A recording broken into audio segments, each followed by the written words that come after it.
Hey people, what's up? So today's question is how can I break the cycle of poor decisions? Now, this particular question came in on one of my videos. So somebody had responded and then they just said, oh, here's a question for you. How can I break the cycle of poor decisions? Now, one of the things that we have to, I guess, analyze or at least establish when we come to a question like this is, well, were they really poor decisions in the first place? Or are you just not happy with the outcome? Because sometimes the decision might have actually been perfect, but it's just you didn't like the outcome that resulted from that decision. So, for example, it could be something as simple as a friend asked you for help. You said, yes, I'll help, but then they didn't show you any appreciation for it. So, you now in your mind tell yourself, well, that was a bad decision. I should have never have helped them because they didn't show me any appreciation for it. Or it could be a case of you really wanted to say no, but you said yes because you didn't want to offend them. So in the moment, you did what you thought was the right thing and it kind of felt like the right decision. But then afterwards, because you're like, fuck, I gave away all my time, my effort, my energy, and I really needed to get on with some things for myself. Therefore, it's now a bad decision. So it could be that instead. So there are times when bad decisions are bad, and of course if we get stuck in a cycle of them, that's not ideal, because ideally we want to make good decisions, so therefore we're obviously enjoying life and we're happy with the decisions that we make and the outcomes that we get. But at the same time, a lot of it will just come down to how we're framing it. First off, we need to be honest with ourselves enough so that we can actually make the correct decision in the first place, because sometimes we don't really know. We're presented with opportunities or options or decisions that we need to make, but we don't always know which decision is the best one to make because we're not really clear about where we are or what we want as a result of making this decision. I've had this many, many times in my business where it's been a case of, all right, well, this is what I think I want in my business. This is the outcome that I want, but I don't really know exactly what I should do next. What's the best decision I can make now and how to achieve that? But it's because I wasn't clear about where I really was right now in this moment.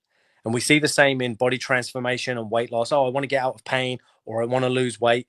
It's like which diet is going to be the best one, or which program will be the best one to help with my back pain.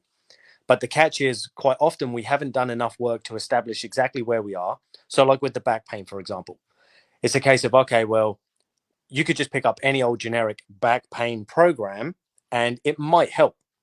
But let's say you pick up a program that's for a spondylolisthesis, but you have a slip disc. Well, now that program isn't necessarily going to serve you. It might, if you're lucky, but it maybe won't. Or let's say you have a funky hip. Maybe you've torn a labrum or something. But then you pick up a program that's designed for strength or power, and maybe your hip's not ready for that yet. So in that moment, that's going to be a poor decision, but it's maybe made from a place of not necessarily knowing what is best for you because you haven't gotten clear on the facts of what's going on right now. So when we don't do that, it's hard to make a decision, or what we would call a good decision rather than a poor one, because we weren't clear about where we were. And then, of course, it's not really possible to be completely clear about where we want to go unless we're fully clear about exactly where we are. Without that foundation of clarity on exactly what's happening now, we don't know what decision to make in order to move forward. We can have ideas. We can assume that, oh, well, so and so did it like this, so maybe I need to do the same. But the truth is, we don't really know, because if it's somebody else's method or path that we're following because they did it that way and that worked for them, well, that's that's potentially based on their facts, not your own. So whilst it might be a good idea and may actually work perfectly for you, it might not, because it's not specifically for you. That decision was for them, that choice was for them, and therefore worked for them. Now, of course, sometimes it's better to make a decision, or at least borrow somebody else's if we need to, in order to build some forward momentum. But at the same time, we do sometimes have to be careful about what we're doing so that we don't consistently make decisions that we're not happy with the outcomes. So that's the first thing. The first thing is like, well, we need to get clear about where we are. We also need to reframe it potentially and say, well, was it the decision that was the problem, or was it just the outcome? I maybe got an outcome I wasn't expecting or didn't desire. Then it's a case of, well, if I did make a decision that I think was right, but the outcome was still wrong, why is that? Is it because the action taken between the decision and the resulting outcome was not correct? I didn't, even though I decided this, I actually acted in this way instead and therefore got the wrong outcome? Or is it a case of you actually made the correct decision and then made the correct actions and steps and so on to move forward, but then still it resulted in the wrong outcome? Because, like anything, there's going to be nuances. There are going to be times where things don't go exactly as planned. Sometimes it's because of external influence, maybe other people, other entities, other institutions, and so on. And sometimes it's because even though we said we wanted something, we then kind of acted in a way to get it. Energetically, we weren't present with that. So it's like you can go to the gym. Oh, my goal is to lose 3 pounds this week. I want to lose 3 pounds. And I went to the gym. But if you don't really go to the gym and train properly, there's a good chance you could go there. Oh, I just sort of stepped on the stepper for a little while, and then I walked on the treadmill. Then I got on the bike, and just pumped the blood a bit. Like, if you don't really do the real work, you can argue, well, I went to the gym, I should be losing weight. But if we're not doing the action or taking the action at the level required, well, then we don't get the outcome. And then we could argue, well, the decision to go to the gym was wrong. That was a poor decision because it didn't get me the outcome that I want. Now, the truth is, it's not that it didn't get you the outcome that you wanted. It's more a case of you didn't do what was required to get what you wanted, to make that initial decision a good one. So I may have actually made this game even more confusing for you, because rather than just now, what, how can I stop this cycle of bad decisions? Well, now we actually have more to consider. So you might have just wanted a simple, oh, well, it's because of this, but unfortunately it's not. It's rarely just because of one particular thing, because of course, as humans, we're very nuanced. We act in individual ways. We're all similar, but we all have our unique traits and personality types and so on. And our expectations are different also. So what might be a poor decision for you might actually be a good decision for me. What might be a poor outcome for you might be a good outcome for me, and so on. So we have to consider things within the context of ourselves, and we have to be honest about, well, was it really a poor decision, or was it just an undesired outcome? Or was it a good decision, but then once I'd made the decision, maybe I didn't like the fact that, well, now that means I have to do this, this, and this. Because often that's also the case. It's like we will make a decision and then we'll convince ourselves that it was a poor decision, not because it really was, but because we feel uncomfortable to take the action that that decision now requires us to take.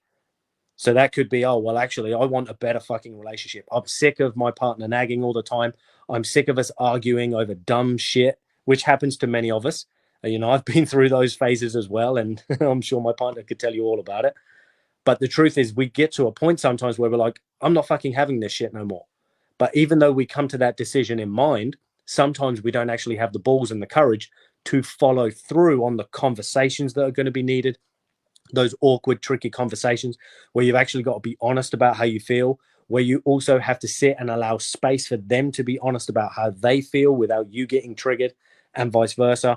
So there is often a very uncomfortable period of time that we have to go through, and awkward and uncomfortable situations that we have to go through before we can get the desired outcome that will then confirm that the decision we made was a good one or not.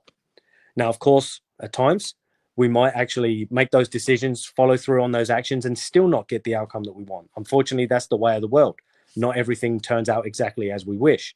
But that, again, doesn't necessarily mean that it was a bad decision. Perhaps it was necessary to get the relationship to the point it needed to be.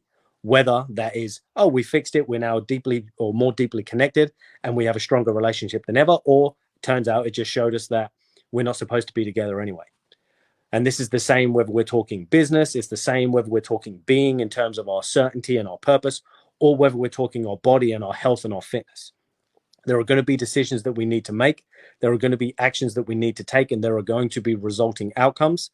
And the outcomes nor the actions necessarily determine whether that decision was good or bad. It's the meaning that we then apply to that experience that will determine it. So I'll leave that with you guys tonight. So have a think about that for yourself. If you feel like you're caught in a cycle of poor decisions because you keep experiencing things that you don't really want, maybe it's not so much the decisions, maybe it's just the outcomes, maybe the actions in between are not what are required. Or maybe it's a case of actually you do need to change the decisions. Maybe you need to have more courage to make decisions that are actually in alignment with what you want as an outcome and not what you expect others want, because that's often what we do. We will take actions and we will do things and think in certain ways because we think that's what's expected of us, or that's what will make somebody else happy. And often that leaves us a place of unhappiness, feeling like we've made the wrong decisions, feeling like we're living someone else's life, and ultimately being unfulfilled in this journey that we're actually on. So I'll leave you guys with that tonight. As always, any questions, drop them in the comments below. And if not, I look forward to chatting with you guys in my next video. Take it easy, people.